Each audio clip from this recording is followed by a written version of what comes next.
제가 지금 접촉성 피부염의 원인이 되는 화장품을 보습제에 한두 방울 섞어서 목과 턱 주변까지 한 3회 발라보고 그 다음에 이마까지 한번 발라봤는데 아직까지 특별한 반응은 없다고 말씀드렸잖아요. 그런데 또 그 다음날 안녕하세요. 화장품 만드는 엄마 채꿈입니다. 제가 접촉성 피부염을 겪은 경험과 주의사항, 예방과 대처 방법을 담은 내용으로 첫 영상을 만들었어요. 비슷한 상황을 겪고 계신 분들께 조금이나마 도움을 드릴 수 있을 것 같아서 준비했었는데 실제로 피부염이나 접촉성 스킨케어 같은 검색어로 들어오신 분들이 많으셔서 많은 분들이 이런 피부염을 많이 겪고 계시는구나 하고 좀 실감을 했습니다. 그리고 댓글로 또 문의를 주신 분이 계셨어요. 다 낫고 나면 새로 산 제품은 다시 발라도 되는지 이걸 좀 궁금해 하셨는데요. 그래서 제가 접촉성 피부염을 겪고 나서 했던 스킨케어와 주의사항에 대해서 좀 말씀드리고 그 질문 주신 거에 대한 답변도 좀 같이 드리려고 합니다. 끝까지 보시면 도움이 되실 겁니다.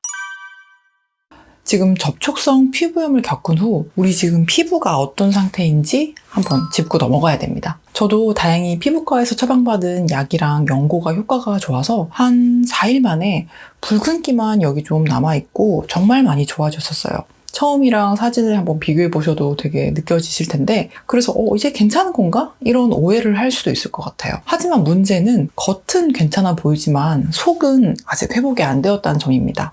피부를 자세히 보면 여기 제대로 탈락되지 못한 곳 좀 남아있거나 아직 염증을 겪는 사이에 튼튼하게 만들어지지 못한 하얀 각질들이 군데군데 여기 좀 보이기도 했어요. 그리고 피부가 나무 껍질처럼 미세하게 막 갈라져 있는 부분도 있었고요. 특히 여기 눈가 아래가 굉장히 좀 얇아진 그런 느낌이었어요. 즉 피부 장벽은 여전히 무너져 있고 지금 자극에 굉장히 취약한 상태겠죠. 이제 뭐 괜찮겠지 라고 생각하시면 절대 안 됩니다. 여기서 이제 관리를 잘못하면 일시적으로 그냥 뭐 감기처럼 오는 피부염이 아니라 되게 만성적으로 민감한 민감성 피부로 변화할 수 있기 때문에 지금이 굉장히 중요한 시기라고 볼 수 있어요. 원래의 피부로 돌아갈 수 있는 골든타임이라고 보실 수 있습니다. 먼저 가장 중요한 것은 화장품의 개수를 줄이는 것입니다. 원래의 스킨케어로 갑자기 돌아가게 되면 아직 약한 피부가 또 자극을 받을 수 있어요. 만약에 또다시 트러블이 생길 경우 여러 개의 화장품을 쓰고 계시면 어떤 게 문제인지 또 원인을 파악하기가 어렵거든요. 그래서 저는 다른 기능성 없이 보습에만 집중한 크림 딱 한 개만 사용하기 시작했어요. 가볍게 약산성 클렌저로 세안한 다음에 스킨이나 세럼 모두 쓰지 않았고요.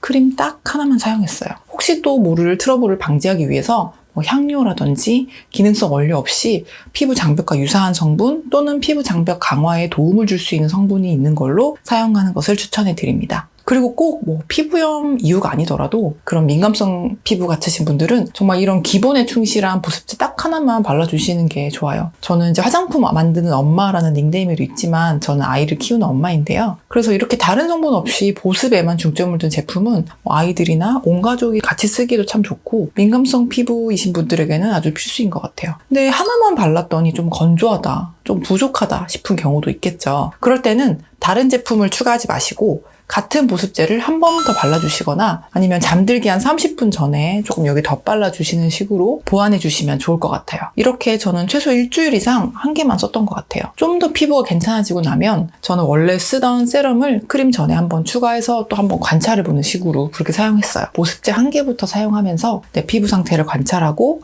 이후에 하나, 두 개 정도 추가해보는 그런 스킨케어로 가시는 게 좋을 것 같습니다. 지금 우리의 목적은 피부를 좋게 개선시키는 게 아니라 피부를 원래대로 회복시키는 게 더 목적이기 때문에 너무 성급하게 하시지 않으면 좋을 것 같아요. 두 번째는 손으로 건드리지 않는 것입니다. 피부염이 어느 정도 낫고 나면 염증 때문에 제대로 탈락하지 못한 각질들이 연고랑 뒤섞여서 피부에 붙어 있다가 만지면 쓱 밀리기도 하고 조금씩 이제 떨어지기 시작해요. 그런데 이게 완전히 깔끔하게 떨어지는 게 아니라 며칠간은 조금 하얀 비듬 비슷하게 생긴 그런 너플너플한 각질이 살짝 들뜬 채로 피부에 붙어 있게 되고 그렇거든요. 이게 되게 떼어내고 싶고 찝찝하고 보기 싫어요. 근데 하지만 절대 각질 제거를 쓰신다거나 토너로 많이 닦아낸다거나 이런 자극을 주시면 안 됩니다. 상처도 딱지가 생기면 자연스럽게 떨어지게 둬야지 더 건드리면 상처를 자극할 수 있잖아요. 생활하다 보면 자연스럽게 떨어지고 탈락되는 각질이니까 너무 신경 쓰지 마시고 기본적인 보습에 충실해 주시면 됩니다. 그리고 저 같은 경우에 후유증이라고 할 만한 게 한 가지 생겼어요. 여기에 이제 얼굴에 접촉성 피부염이 있었는데 눈가 주위가 너무 자주 간지러워요. 특히 이런 미간, 이마 부분이 그런데요. 피부가 많이 지금 약해진 상태다 보니까 이렇게 머리카락이 닿는 자극에도 쉽게 반응을 일으켜서 간지럽더라고요. 그런데 여기서 자꾸 손으로 만지고 막 이렇게 긁다 보면 트러블이 또 생길 수도 있고 막 긁는 행동이 당연히 피부 장벽에도 좋지 않으니까 조심은 하고 있는데 참 쉽지 않은 것 같아요. 집에서는 찌개핀 같은 거로 찝어서 닿지 않게 최대한 해주고 있고 앞머리도 최대한 지금 넘겨주려고 하고 있어요. 그럼 훨씬 덜 간지럽더라고요. 일단 저랑 좀 비슷하신 분들은 머리를 닿지 않게 해줘서 자극을 줄여주시는 게 도움이 될 것 같고요. 이 외에도 좀 간지러움이나 진정에 도움이 될 만한 아이템이랑 방법을 좀 테스트해보고 있어요. 이것도 결과가 좋으면 다음 영상에서 또 공유 드리도록 하겠습니다. 그리고 지난 영상에 댓글로 다 나으면 새로 산 제품을 다시 발라도 될까요? 이런 질문을 하신 분이 계셨어요. 이건 좀 개인차가 있을 것 같아요. 자, 그럼 접촉성 피부염이 낫고 난 후에 다시 써도 될까요? 제가 지난 접촉성 피부염 영상에서 접촉성 피부염이 두 가지가 있다고 말씀드렸어요. 첫 번째는 알레르기성 접촉 피부염인 경우는 다시 쓰시면 안 됩니다. 알레르기라는 게 한 번 반응이 일어났다고 해서 면역이 생기거나 이런 게 아니잖아요. 그래서 또 사용하신다면 당연히 또 피부염 증상이 일어날 수밖에 없어요. 그런데 알레르기성 접촉 피부염이 아니라 자극으로 인한 접촉 피부염인 경우가 있죠. 제가 이제 피부염이 생기게 된 것처럼 예전에 저함량으로 썼을 때는 크게 문제가 없었는데 고함량으로 사용해보면서 그게 자극이 되어서 염증이 발생했다든지 또는 그 당시 피부 컨디션이 너무 좋지 않고 민감한 상태라 자극이 되었을 수도 있고요. 아니면 자극 반응이 약간 생긴 이후에 혼자 이걸 치료하려고 하다가 너무 많은 막 자극을 주고 이게 오히려 너무 염증이 악화된 경우, 그런 것처럼 좀 일시적으로 자극이 강해서 생긴 경우는 다시 한번 테스트를 해볼 수도 있을 것 같아요. 하지만 염증이 있었던 그 부위에 다시 또 그 용량 그대로 사용하는 것은 절대 추천해드리지 않고요.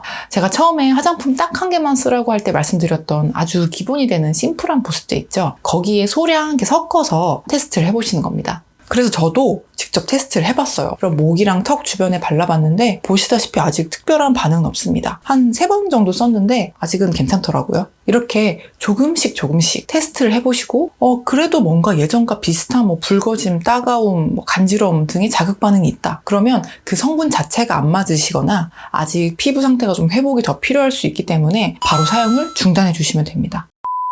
영상을 업로드하기 전에 급하게 다시 영상을 찍게 되었습니다. 지금 접촉성 피부염이 원인이 되는 화장품을 보습제에 한두 방울 섞어서 목과 턱 주변까지 한 3회 발라보고 그 다음에 이마까지 한번 발라봤는데 특별한 반응은 없다고 말씀드렸잖아요. 그런데 또 그 다음날 제가 이마를 제외한 다른 부위에는 피부 반응이 일어나기 시작했어요. 이 볼 아래쪽과 턱 부분에 좁쌀 여드름이 좀 몇 개 올라왔고요. 목은 예전에 피부염 증상처럼 좀 가렵고 화끈거리고 붉은 발진이 오돌도돌하게 약간 올라오기 시작했어요. 그래서 바로 사용을 중단했고요. 바로 중단을 하니까 다행히 예전처럼 증상이 더 악화되지는 않고 빨리 진정은 되었습니다. 저는 소량씩 희석을 해서 쓰기도 했고 하루 이틀 정도는 반응이 없어서 괜찮은가 싶었는데 자극이 됐던 것 같아요. 그래서 저의 경험에 비춰서 다시 한번 정리를 하자면 피부염의 원인이 된 화장품을 기존 보습제에 섞어서 희석을 한 다음에 그 부위가 아닌 다른 부위에 사용을 한번 해보실 수는 있지만 얼굴 주변보다는 팔 안쪽 같은 부분에 먼저 테스트를 해보시고 저처럼 트러블이 날 가능성이 충분히 있기 때문에 웬만하면 좀 재사용을 안 하시는